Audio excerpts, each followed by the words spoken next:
Hi, and hello. Welcome to today's session. I'm Asmita, your IELTS mentor here at Vedantu, and let me know if everything is good to go, if the audio and video is working properly, and then we can get started.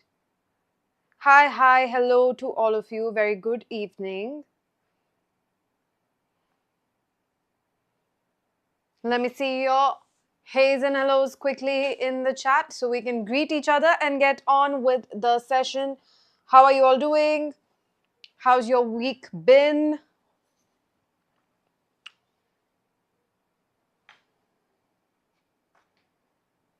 Alright, so today's session is about part 3 of the speaking test of IELTS. Now, part 3 is generally considered difficult. Not only is it a follow-up of part 2, but it's also complicated in the sense that you need to provide a lot of opinions on things. It requires critical thinking, higher order thinking. It's not as straightforward as part 1 where you just have to share facts about your life, your likes and dislikes, etc., etc. Right? So because part 3 is more complicated, generally students struggle with this part even before they've attempted it, just because the hype around it. So we're going to make it fun and not scary. Part 3 can actually be quite easy to tackle because we need to realize that at the end of the day, IELTS will never be testing our knowledge on things, our expertise. It's not about our technical knowledge on different aspects. It's literally just about communication and proficiency in communication. So even if you don't know much, you can still get away with just simply yapping about something in part 3 of the test, all right? So it's actually quite fun. The tips and tricks around part 3 can be quite easy to pick up and entertaining to reproduce. So let's get on with it. Let's do that. I'm going to tell you the 5 different types of questions that you can encounter in part 3 of the IELTS and how to approach each one of them.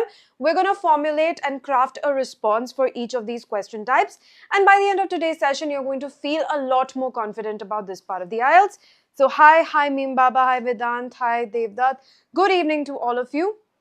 And before I get on with the session today, if you are actually serious about studying abroad and you really want to make sure that you're getting the best deal in terms of college, course, budget, country, whatever it is, and if you don't want to get scammed, because there is a huge possibility of getting scammed when it comes to things that have a lot of different bureaucratic technicalities and also a expanse of information on the internet that can be misleading. So what I want you to do is, and only if you are seriously planning on studying abroad, is fill this form. Once you do, you're going to get contacted by an expert counselor who will understand your situation, your aspirations, and get you in touch with somebody who has expertise in that field or that country. So if, for example, if you're looking at doing medicine abroad, there are different criteria that you need to meet for different countries, and also it depends on what relation that country has with India, how they view our education system, what are the minimum qualifications, is there an exam that you need to take, etc., etc. And so depending upon all of this, you can figure out what works out for you monetarily and in terms of your goals in life. So getting an expert counselor to do this is of the utmost importance, because if you don't have an expert, you are going to get scammed and you're not going to get enough details and you're just going to get stuck in the process. It's going to be very frustrating. You're getting this service for free, so please make use of it. Fill out this form as soon as you can. And now let's get on with our session today. What is the secret to doing well in part 3? I want to know from you, how do you perceive this section of the IELTS? What do you think is the one secret sauce to make part 3 delicious, if you will? Shivangi, you said you recorded yourself, but it was a disaster. Now I want you to realize that it's going to be less and less of a disaster, right? The casualties are going to decrease exponentially when you keep up this practice, okay? Now you have a fair idea of what your English speaking looks like and sounds like to somebody else. Now that you know this, You can work towards fixing the things that you think are disastrous. I don't know if it actually is a disaster. You might be too harsh on yourself, but you are your best critic. So make sure you work on the things that you think are holding you back. Vedant, this is exactly what I mean when I say fill out that form, because you're going to get in touch with somebody who has end-to-end knowledge of studying in any country whatsoever, right? So if you're interested in Poland, you need to, if you have a budget in mind, if you know what you want to study, please make sure you fill out all of this information in the form, and it's free. So you're not being charged, but you will get very specific, detailed information regarding where you want to go and what you want to do. All right. Okay, quickly tell me, what is the secret to doing well in Part 3? A lot of people think the secret to doing well in Part 3 is UPSC-like preparation, where you're reading news, you're looking at newspaper articles, you have an opinion on politics, governance, architecture, urban planning, city development, traffic, pollution, climate change, whatever it is, right? So a lot of people think that is the secret to doing well in Part 3, sounding as smart as possible and having as much information as possible about different fields. Now, the thing is, you can't possibly get all of that information in the short span of time in which you're preparing for the IELTS.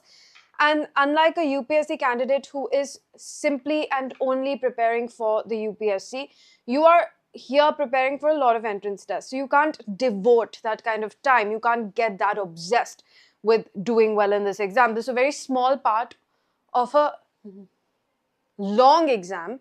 And this part, the Part 3, is going to last what? 5 minutes? So you can't devote that kind of studying for 5 minutes. That's not very sensible. So those who think that the secret to doing well in Part 3 is reading or watching excessively, getting a lot of detailed expert knowledge in different fields, all of you are mistaken and you are wasting your time. You're simply wasting your time. This is not the way you're preparing for Part 3. Now, let me tell you the secret to actually doing well in Part 3. The number one thing is knowing the question types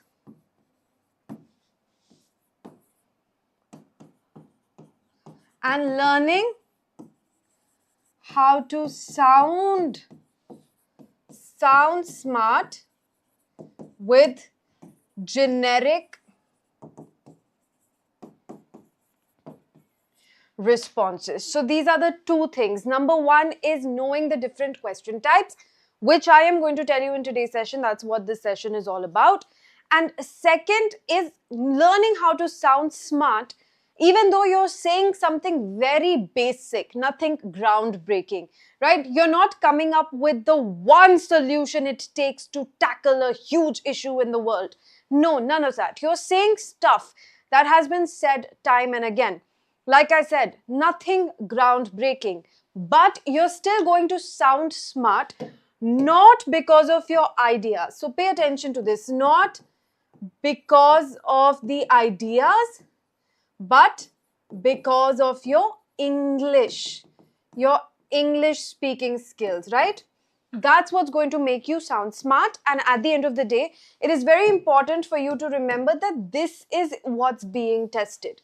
Because IELTS is an English proficiency test, this is what's being tested. This is what's under the scanner, under the microscope. This is what the examiner is fully, wholeheartedly focusing on. All right.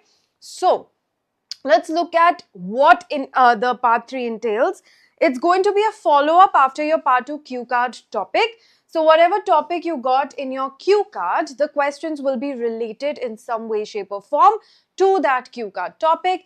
These are 3 to 6 in number, depending upon how the examiner is feeling and whether or not they feel that they need to ask you more questions in order to assess you better, right? And they are more abstract, opinion-based and analytical. And that's what throws a lot of candidates off, but don't worry, we are not going to get scared of anything. The common topics here include, this is not it's not everything, so there are many more topics that can be included here. It's not an exhaustive list. Here we have education, work environment, culture, media, society, technology. These are some topics that we get to see a lot, recurring topics in the IELTS speaking part, and they require longer answers, clear opinions, examples, and sometimes there's also comparison, speculation, and you have to present a hypothesis that this could possibly happen, something along those lines, okay? So all of these things are a huge part of IELTS part 3, which makes it sound daunting and intimidating.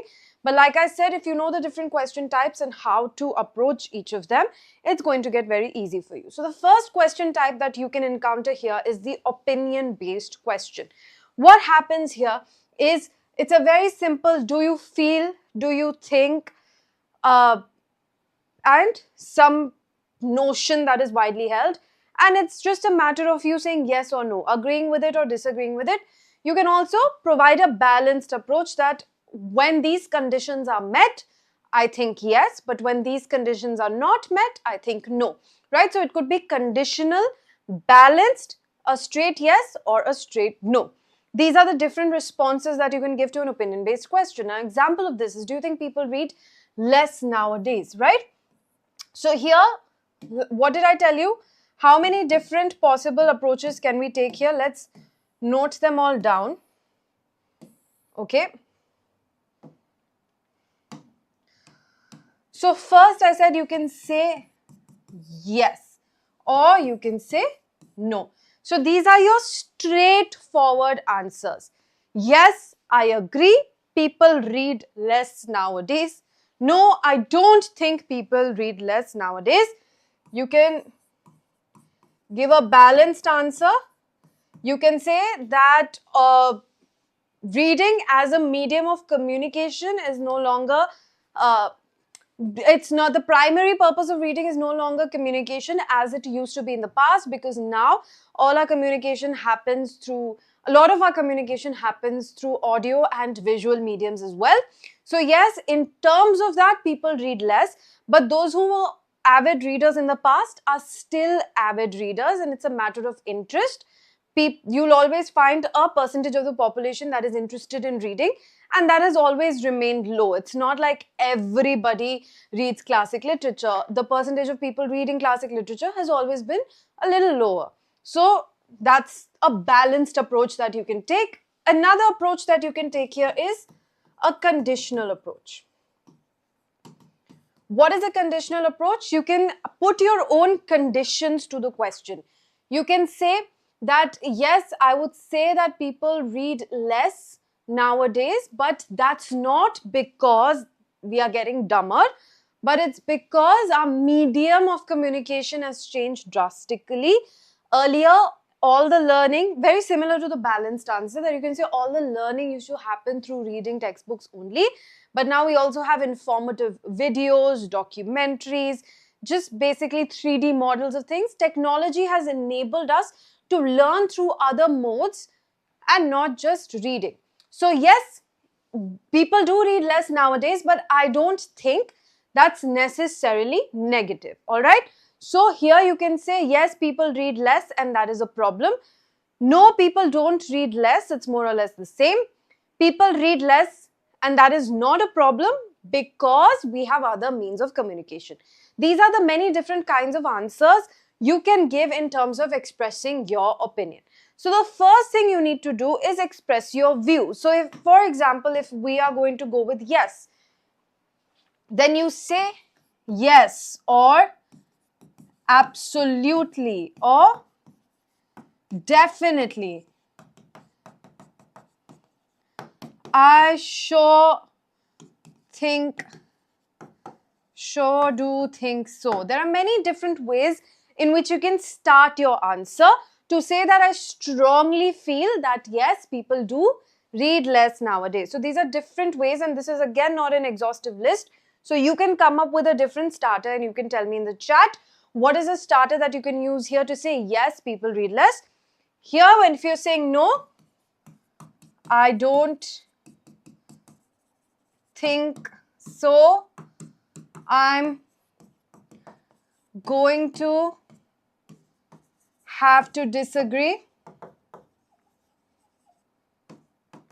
with that. I don't believe so, etc., etc. These are ways of saying what? Saying no. All right? And then there is the balanced approach. It depends. And this can carry forward to conditional as well. It depends. Mostly, but, right? On the other hand, stuff like this can be used to give a balanced argument where you give one side of the situation and then provide the other side of the situation. Harsh, are you here? That's the important question. Hi, Anindya. Okay. And conditional, you can explain in terms of when it comes to etc., etc., right? So these are different ways. No, it is not a recorded class. This is very much live. Okay. So I hope that makes sense to you how you can give different responses with these different starters. Okay. All right. Now quickly tell me, what do you guys think? Do you think people read less nowadays? Come on, very quickly in the chat.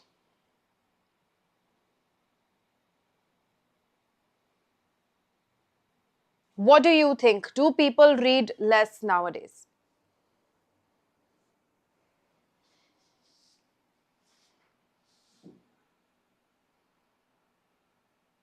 Tejas, your speed in terms of what?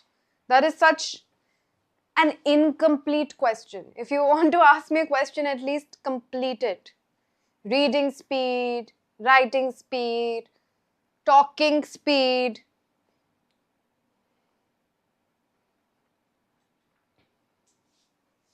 Come on, quickly, I want the answer to this. What do you guys think? And give me a reason for your opinion. Quickly give me a reason for your opinion as well.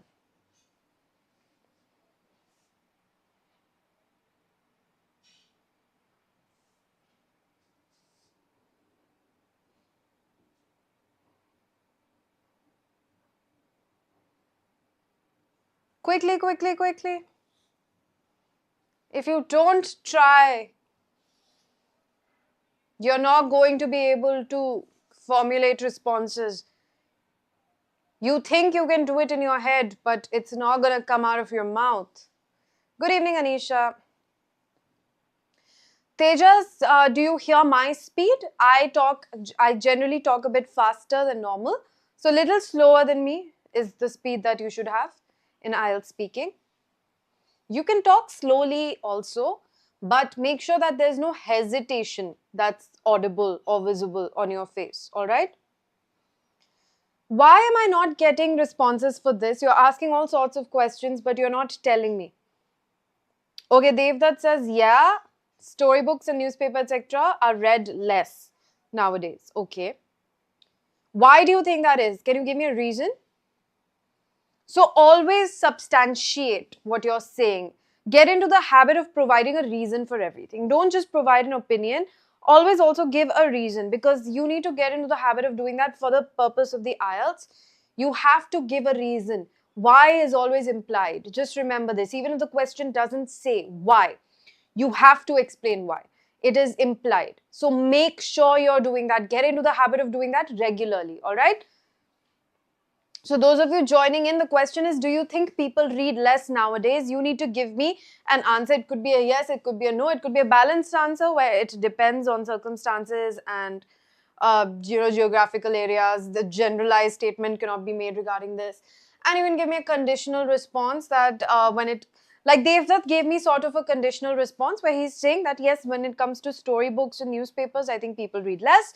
But when it comes to course material, textbooks, school curriculum, then people are primarily dependent on reading. Okay?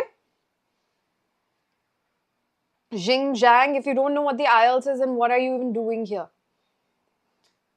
Okay, you can't speak English, but you can understand it. The fact that you're typing this means that you can speak English. If you couldn't speak English, you wouldn't have been able to type this sentence. So I think you're grossly underestimating yourself.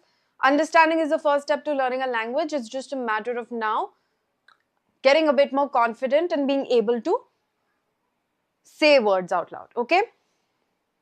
All right, Vedant, very good. There are several audio-video medium for communication, and that's why the need to read has become less. So it's not necessarily a bad thing that people are reading less nowadays. That could be a response. If I were to answer this, I would say that yes.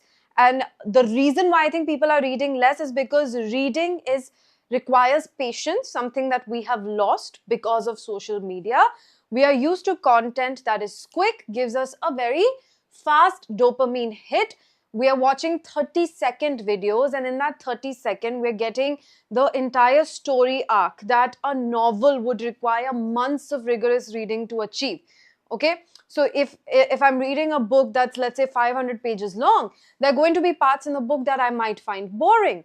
It'll be a while before I get to the climax, but in a 30-second video, the story starts, the characters are established, the climax is reached, and all of this happens so quickly that now I'm used to instant gratification, and that's what's generally happening to a lot of people, which is why people are not just reading less, they have lost the ability to read. That's the kind of answer that I would give for a question like this.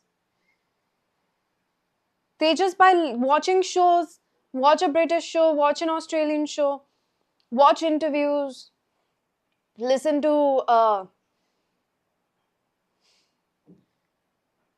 who's that guy? Who's Wolverine? What's his name?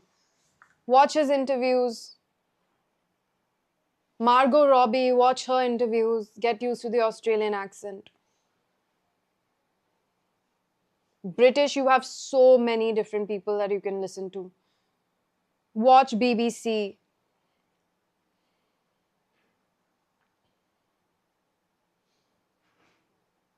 That's great, Rohan. If you have a budget in mind that you're working with, whether or not you're dependent on a scholarship to go abroad, all of these things, if you have figured out, then I would recommend that you fill out the form that you can see in the description.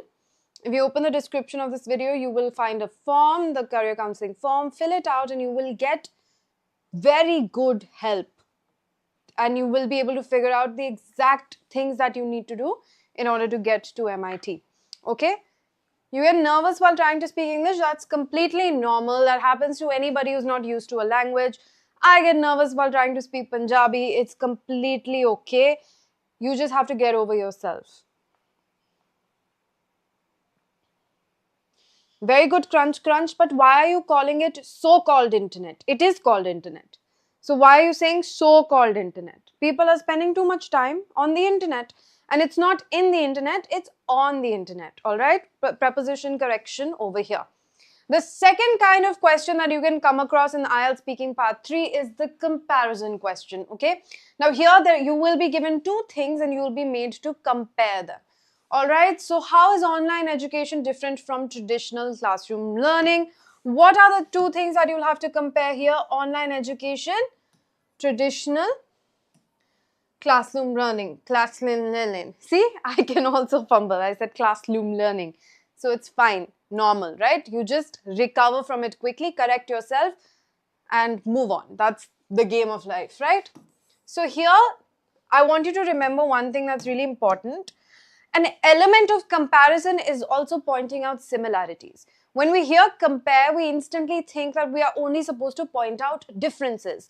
No, when you are comparing two things, don't think of it as a line separating them. Instead, we will think of it as a Venn diagram. We all know what a Venn diagram is. So, there are going to be aspects that will overlap when it comes to comparison. Don't forget about that. Okay, so here we have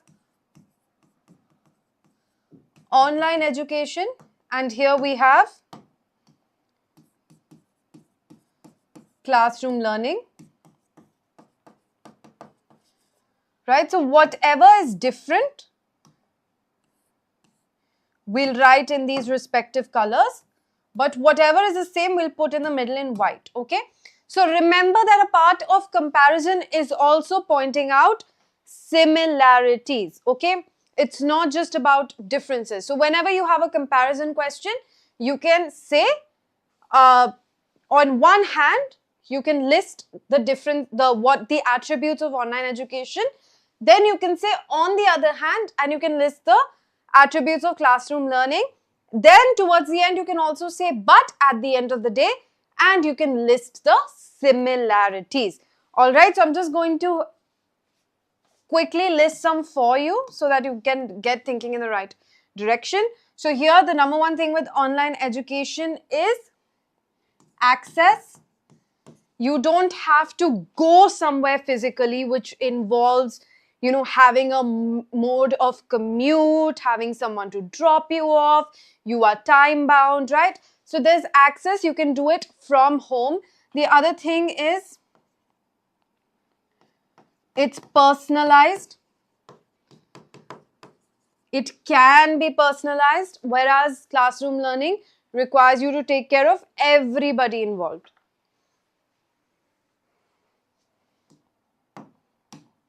So what here, classroom learning requires your physical presence.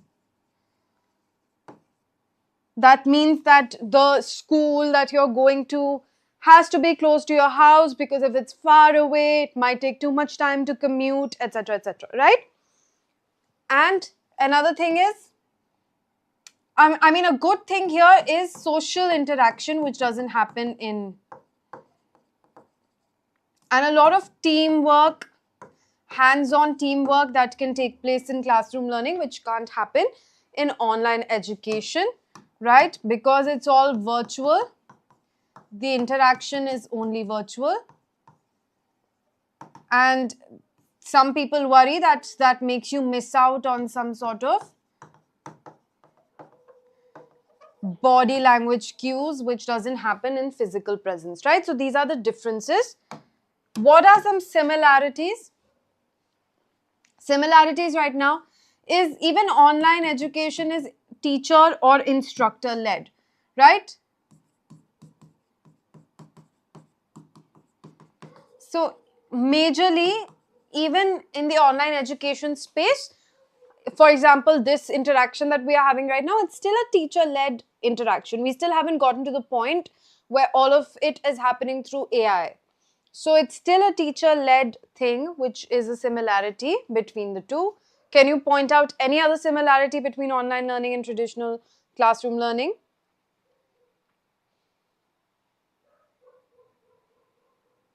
It still requires effort from the student's end. It's not like, the effort that the student has to put in has been taken away because of convenience or access, right? You can't really learn anything if you are not putting your heart into it. So these are some things that you can point out. And how will you structure your comparison?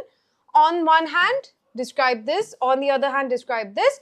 And at the end, if you have good enough similarities to talk about, you can talk about the similarities as well. All right? Okay, moving on to the next one. Number 3, we have speculative or hypothetical questions. Okay, good evening. Hi, Avyakta. Hi, Aryan. Thank you. Why the compliment? So here, speculative and hypothetical question. What is a speculation? When you're guessing about the reason behind something, right? You don't know, but based on whatever information or facts you have, you're making a guess. That is speculation, okay? So here the question can look something like, how might technology change the way we communicate in the future? Now, most of these speculative questions have to do with the future because we haven't seen the future yet. So we can only speculate. We can only hypothesize. We can't say for sure what's going to happen. So a lot of the what do you think is going to happen in the future are going to be speculative, hypothetical questions. Here it is specifically about technology, how technology will change the way we communicate, right? So here you can use conditional sentence structures, which I will come to shortly. I will explain what conditional sentences are, what the different types of conditionals are, and how you can make sure that you don't make a grammatical error when it comes to using conditional sentences. But before I do that, the first thing you have to do here, before you give your hypothesis, your speculation, or your conditional sentence, you need to draw from past and present trends. What that means is you already have seen how technology has impacted us, maybe through the advent of the internet, smartphones, how all of that has changed, social media use, how that has changed us. So you need to use that as your framework, and you can say that having seen all of this take place, I think in the future this is going to happen. And here, obviously, as soon as technology and future are mentioned in the same sentence, when you have technology and future being mentioned in the same sentence, you have to mention artificial intelligence. AI is going to become a part of that conversation, because the future of technology right now is AI, right? So here, okay, let me quickly look at your answers that you've given for the previous one, which is great. Thank you so much for doing this. In traditional classrooms, interactive sessions take place. Learners can tackle the problems instantly, in contrast to online education. Technology is one way to tackle it. Okay, so Crunch, the beginning of your answer was very good, but the last line is not making sense. It's not quite clear what is the point that you're trying to make. So maybe you want to rework that a little bit. Teju saying, I believe that online education and traditional classroom learning has many similarities, like both giving us teacher-led lectures, but despite that, it has differences such as physical presence. Yes, Tejas, but again, you need to flesh out your answer a lot more. Right now, you have not given nearly enough information. What you've given me serves as an introduction for what you're about to say. All right? So, Harsh, you're saying future tech will make us communicate in ways we can't even imagine yet, or it'll make us all talk in emojis and memes. That's a funny, good way to start, but that's not enough. That's not sufficient. It's a good starting point, but then you really have to flesh that out, right? And whenever you're making a joke, and it's really appreciated if you can add humor to your answers, that's great. But then you also give a serious argument after that to show your range, that, I can make a joke about this, but I can also give a very serious response to the situation. Probability of what, Avyakta? All right. So let's quickly look at conditional sentences. We have 4 types of conditionals: 0, 1, 2, and 3. Okay. Now, this is all you need to remember when it comes to conditional sentences, is that whether or not am I using the formula correctly. A lot of times we mix the first and the second conditional, or the first and the third conditional, and our sentence ends up being grammatically incorrect. So, understand when to use which conditional and how to form it, okay? And this will serve as a good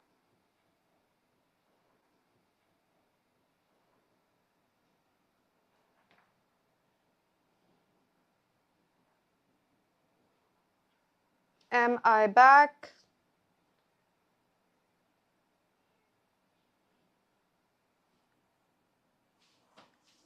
All right, lost connection there for a second, but I think we're good now.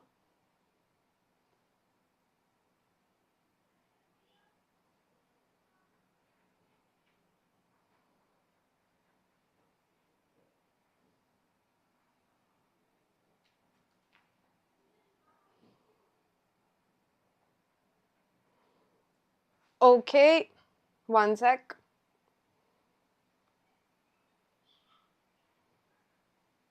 Okay, so yeah, as I was saying,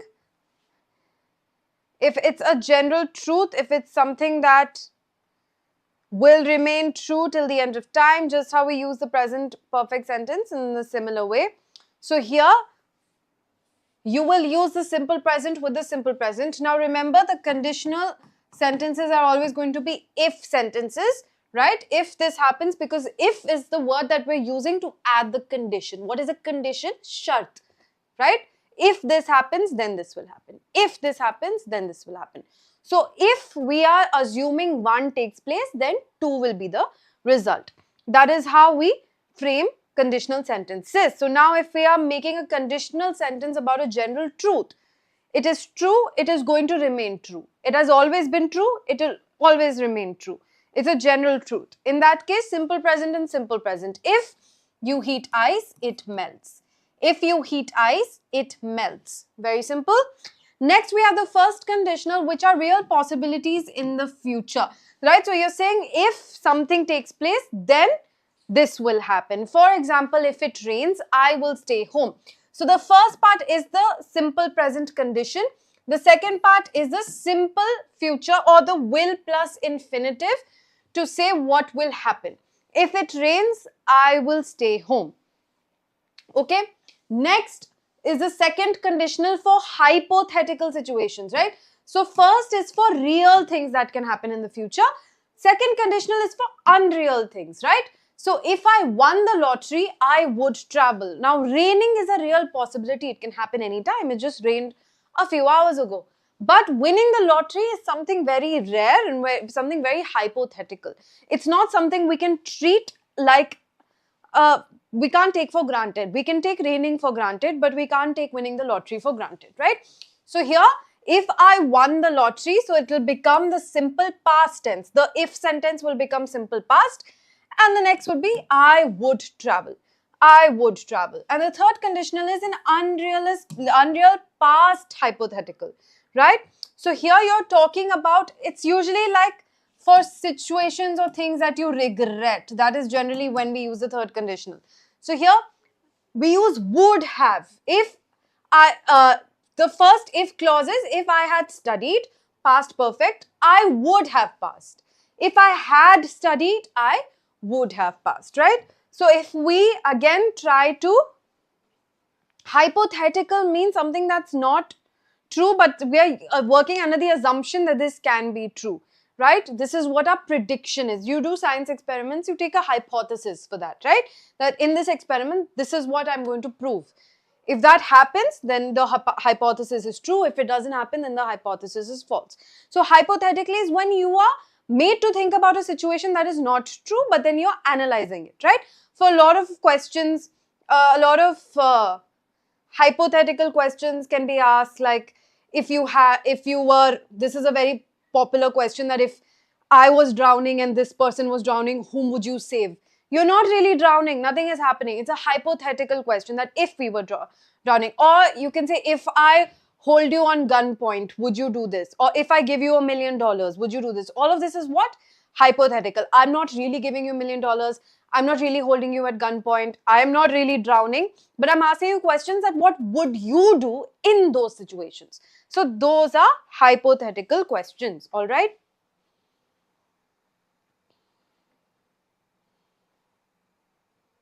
Tejas, you have to improve your English overall, right? So your improvement will not happen if you just focus on the IELTS syllabus. Your improvement will happen if you focus on overall language development and improving your English overall. So that how much time that will take requires, depends, on how much effort you are putting it on a daily basis, right? If you are spending at least half an hour actively trying to improve your English on a daily basis, then in 2 months you should be able to jump 1.5 bands.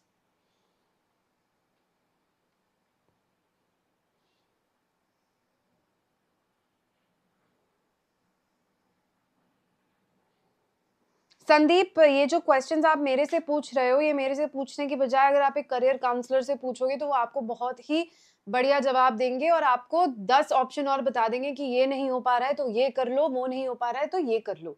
तो आपको ये बातें करनी चाहिए career counsellor से. मैं तो आपको इंग्लिश पढ़ा रही हूँ, मैं आपको बता सकती हूँ कि आप IELTS में कैसे अच्छा कर सकते हो. मैं आपको जनरल एडवाइस दे सकती हूँ कि स्टडी अब्रॉड में क्या किया जाता है. ज़्यादा से ज़्यादा मैं आपको SAT की इंग्लिश का एडवाइस दे सकती हूँ, आपको एसेस कैसे लिखने हैं ये बता सकती हूँ, आपकी एप्लीकेशन कैसी अच्छी होगी ये बता सकती हूँ. पर ये जो बहुत टेक्निकल चीज़ें हैं जिसमें बहुत अलग अलग चीज़ों को पहले रिसर्च करना पड़ेगा, ये सारी इन्फॉर्मेशन करियर काउंसलर्स के पास ऑलरेडी होती है. तो आप उनसे बात कीजिए, जिसके लिए आपको सिर्फ एक फॉर्म भरना है जो आपको डिस्क्रिप्शन में मिल जाएगा. ठीक है. Okay, in your opinion, what impact does non-verbal behavior have on a listener's perception of a speaker's confidence? Okay, we'll come to that. That's an interesting question. But before that, I want to make sure that we have all our conditionals straight, right? So 0, 1, 2, 3. These are our 4 conditionals. How all of them have an if clause, right? All of them have an if clause. and all of them have a what happens then. What happens then? So an easy way to remember is remember the if and the then. So here for the zero conditional, if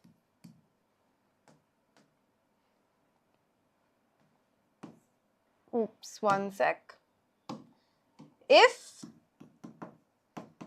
simple present, then simple present. All right. First conditional, you need to remember this so that you don't make grammatical errors over here, right? Tejas, you can go watch a lot of classes that I've done on the writing task. And one second, I'll come back to all of your questions, okay? First, I want you to properly understand conditionals, right? So here, first conditional, a future outcome based on a real event, okay? Then will plus infinitive, right? Here, we're talking about an unrealistic situation or a hypothetical situation. So it's going to be in simple past. We have would plus infinitive. And here again a past hypothetical, that if I'd done something in the past differently, so it's going to be if is in past perfect, then will be would plus have plus what do we have here?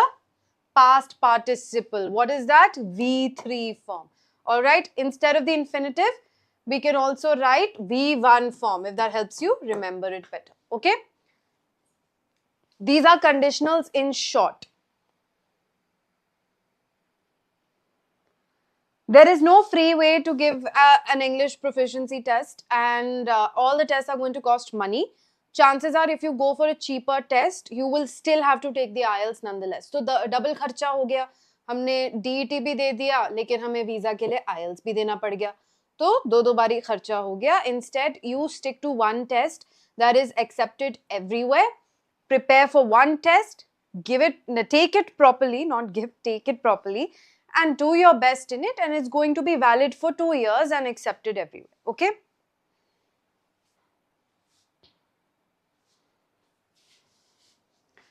All right. So here, now that we know our conditionals, how can we answer a speculative hypothetical question?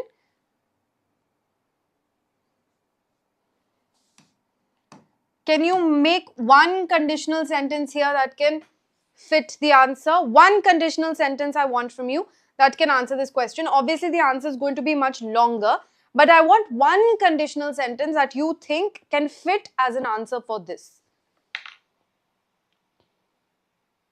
हाँ जी Sandeep, playlist बन जाएगी, मैं बनवा दूंगी बिल्कुल.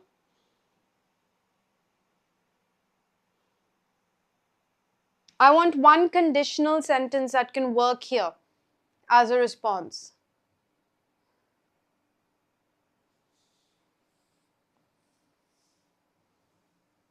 For example, I can give you one for example. If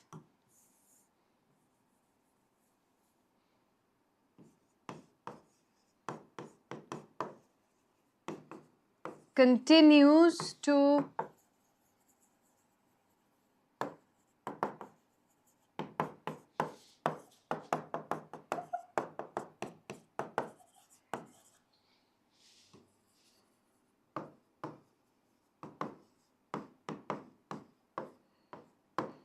which conditional is this? The sentence that I just wrote, can you tell me which conditional this is? विशेष IELTS एक entrance test नहीं होता है, IELTS एक requirement होती है, ये बात समझो आप. ऐसा नहीं है कि मेरे IELTS में बहुत अच्छे स्कोर आ गया तो उसके बलबूते पे मुझे एडमिशन मिलेगा. एडमिशन बहुत सारी और चीजों को देखकर दिया जाता है, स्पेशली फॉरेन यूनिवर्सिटीज में, और फिर बोला जाता है कि आपको IELTS में कम से कम इतना बैंड लाना है तभी आपका एडमिशन वैलिड होगा. तो ऐसा नहीं है कि IELTS एक कंपेटिटिव एग्जाम है जिसमें अगर मेरा बैंड 8 आ गया और मेरे साथ वाले का बैंड 9 आ गया तो उसको एडमिशन मिलेगा, मुझे नहीं मिलेगा. ऐसा नहीं है. अगर यूनिवर्सिटी ने आपको एडमिशन दे दिया है कंडीशनली और ये बोला है कि बस आपको आईएल्स में मिनिमम बैंड 7.5 लाना है, फिर आपका एडमिशन पक्का है, तो आप 7.5 बैंड ले आओगे तो आपको एडमिशन मिल जाएगी. समझ गए?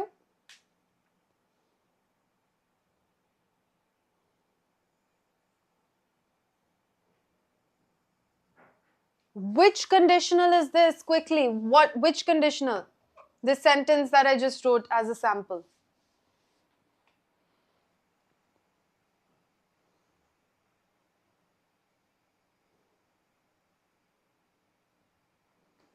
Avyakta, if you're asking me to answer this question, I would say that yes, when used correctly, digital tools can definitely enhance speaking confidence. You can practice speaking with a chat bot and it can give you feedback in real time, which can be tough to achieve otherwise with actual people because you have to ask for their time and it's generally done as a favor. So chatbot can do it for free at your convenience. You won't hesitate speaking with a chatbot like you would in front of somebody else. You won't be embarrassed practicing with a chatbot. So it'll help you get over the initial limitations, that is not speaking because you're embarrassed, not speaking because you're afraid of humiliation, not speaking because you're afraid of negative feedback. So all of this can be circumvented if you are talking to a chatbot. So yes, it can enhance, but it doesn't just stop there. Apart from speaking or saying the actual words, there are many other things, smaller aspects that are involved in communication. A lot of it being gesticulation, body language, facial expressions, countenance. So all of this can only be worked upon with actual human interaction. So there is a limit. There is a point up to which digital tools can prove helpful, but the best way to enhance speaking confidence is to do it with actual human beings. All right? Very good, Shivangi.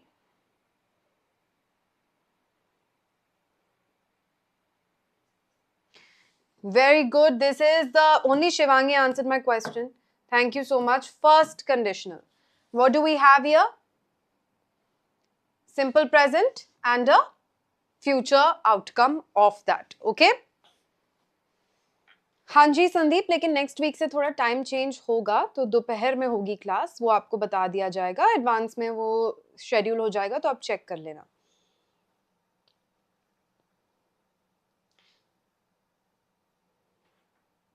Sandeep, बहुत सारे options हैं आपके पास English practice करने के लिए, बहुत apps available हैं. Duolingo का यूज़ कर सकते हो आप, चैट जीपीटी तक का यूज़ कर सकते हो, उससे कम्युनिकेट बात करके बोल सकते हो कि मुझे मेरी इंग्लिश इंप्रूव करने में मदद करो. All right, समझ में आया? Now you know what to do here. Next, we have the cause and effect type of a question. What is a cause and effect question here? Why do people prefer cities over rural areas? All right. Now here you will give the reason and you will then explain the reason, right? So mostly in this type of a question, you can't say it's not true. The question itself is working under the assumption that this is true. It's saying, why do people prefer cities over rural areas? You can't say people don't prefer cities over, I don't think people prefer cities over rural areas. Instead, you can say, generally, cities have a higher population because of so and so reason. Job opportunities, employment, standard of living, amenities, whatever it is that you want to list. Then you can say, but I don't think it's a preference. I would say it's more of a necessity. Okay. So if you disagree with the premise, what is the premise? The premise states that people prefer cities over rural areas. The question is working with the assumption that people think cities are better than rural areas. That's why they prefer living in cities. You might disagree with this and you might say that's not true. There are many people nowadays who are moving to rural areas. But don't refute the premise. Don't refute the question. Don't say the question is wrong or that is not true. Instead, you can say something like, while more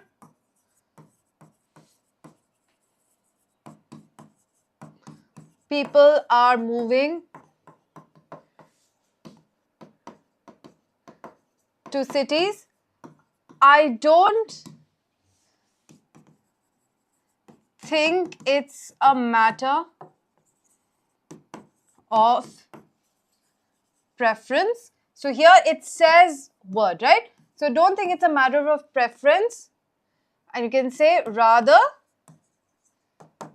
it's a matter of necessity, right? You can, so if you disagree with the basic premise of the question, instead of saying that the question is incorrect or wrong, this is how you can switch it around. You can say it's because it's a necessity to move to the city. Cities have, what are the different things that cities offer or provide? Job opportunities, number one, employment opportunities, right? Amenities, healthcare, better education, higher standard of living, right? So all of these things you can list as reasons why people move to cities as a matter of necessity, right? And you can say that there are many privileged people who, after having earned their corpus in cities, choose to move to rural areas because that's where they get other things that they want to prioritize, like cleaner air, cleaner food, less population, less noise, healthier lifestyle. So you can say that there are people who also move to rural areas, which is a trend nowadays. But generally, cities are more populated because of the opportunities that cities provide. Okay?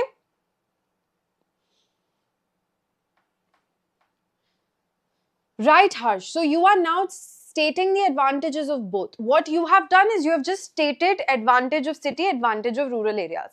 But you have not answered the question, because the question is asking you, why do people prefer cities? Now, if you think people don't prefer cities, if you think the question itself is wrong, this is how you want to make that point. This is how you will say that, I think it's not a preference, it's a necessity. All right?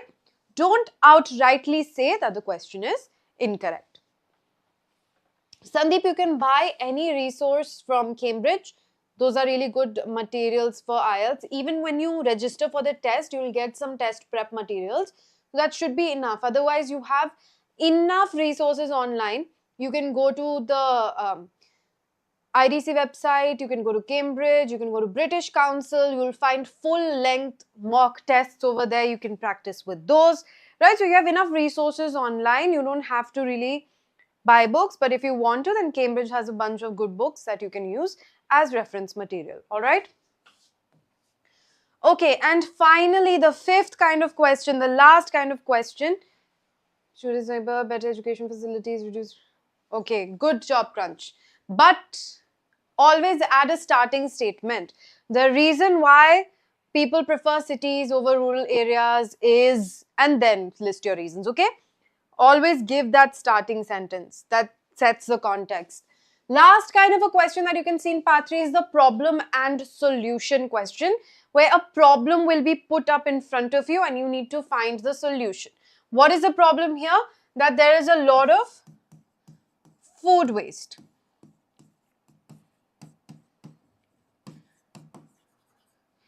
You need to provide a solution for this. How it can be reduced, right? So how do you systematically provide a solution? You first give a reason for the problem, and then your solutions can range at tackling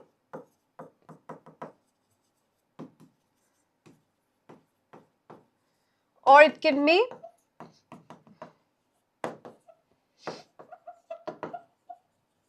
tackling the outcome. For example, if you think there's a lot of food waste because of improper storage facilities, that a lot of food is grown, agriculture is happening at a massive scale, but because of improper storage facilities, a lot of that produce goes bad. So here you can tackle that problem at the reason level, where you can say that it needs to be stored better. That's one way. Second, you can say that a lot of food waste is being generated because people don't have that kind of awareness to not waste food, right? There's overconsumption at all levels, even in terms of grocery shopping. People like to buy in bulk, and a lot of times when they store it in the fridge, things tend to go bad. So we can raise awareness. All right. A second thing can be done that you can do, tackling the outcome, is when food is wasted, at least people can be educated on how to use that as organic material. You can use it as compost, and in that way you're giving back to the environment a little bit. Even though you've wasted food, at least now it's serving as nutrition for plants and the environment. You can start composting your food waste, organic matter. There are many other things that can be done with food that has gone bad. You don't just have to dump it in the trash, right? So that is tackling the outcome. So one is tackling the reason, tackling the outcome, okay? These are the possible solutions. And this could be for any problem. You can think about it, literally any problem. There are two ways to deal with it. Solutions can be reason-based and outcome-based.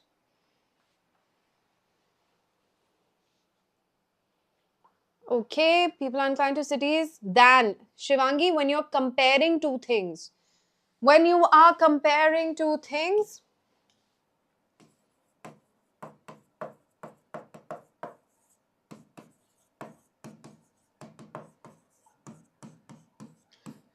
then all right, and when you are talking about time, later time, something happens at a later time, then.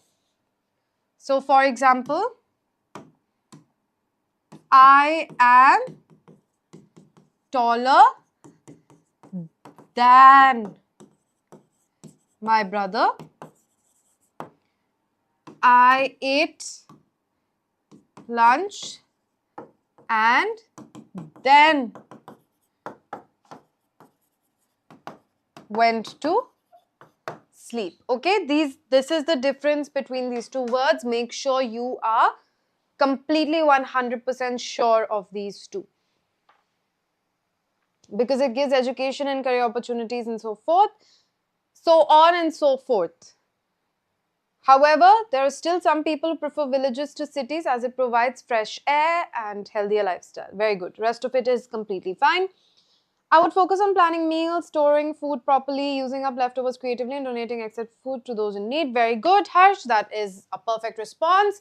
And you're tackling the both the reason and the outcome, right? So, planning meals, storing food properly, reasons, and using up leftovers and donating excess food, outcome. Okay? Perfect.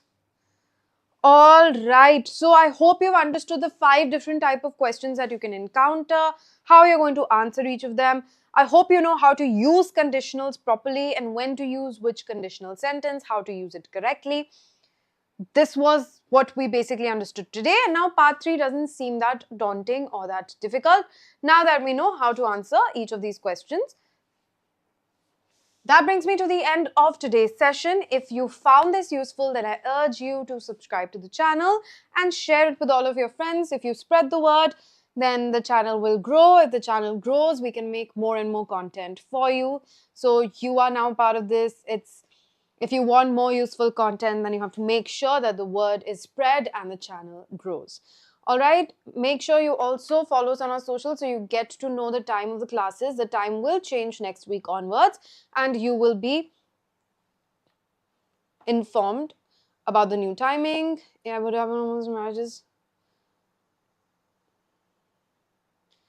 All right, so crunch, you can't just talk about one specific example of food waste, but you can cite it as an example, right? So your entire answer cannot just be about food being wasted at weddings. It's not marriage, it's wedding, okay? The function that happens is called a wedding, not a marriage. So you just won't talk about food being wasted at wedding functions. You will cite that as an example, right? So in our lifestyle has become such that there's overconsumption in all aspects of living. When we buy clothes, we buy too many. When we buy gadgets, we buy too many. And similarly, when it comes to food, we just want all kinds of cuisines. This can be seen in wedding functions specifically, where elaborate food stalls are set with many different kinds of dishes. that can't possibly be consumed by the wedding guests. And so, as a result, a lot of food is wasted at the end of the event. Okay? All right. Thank you so much. And I want this kind of participation in every session. Only when you participate actively can you actually get feedback from me and understand if you are able to actually craft and formulate responses that are IELTS ready. Okay? You are preparing for a specific test. If you want targeted feedback, then you have to participate in the live session. I will see you next time. Till then, take care. Bye-bye. Tomorrow at 5 p.m. The class at the same time tomorrow. So I hope to see all of you there. Till then, those of you who asked me a bunch of questions, what to do in the writing section, what is the IELTS, this, that. There are videos for all of that in the channel. So make sure you are watching all of those videos and getting all your basic information in place. And then you can attend the live sessions with us right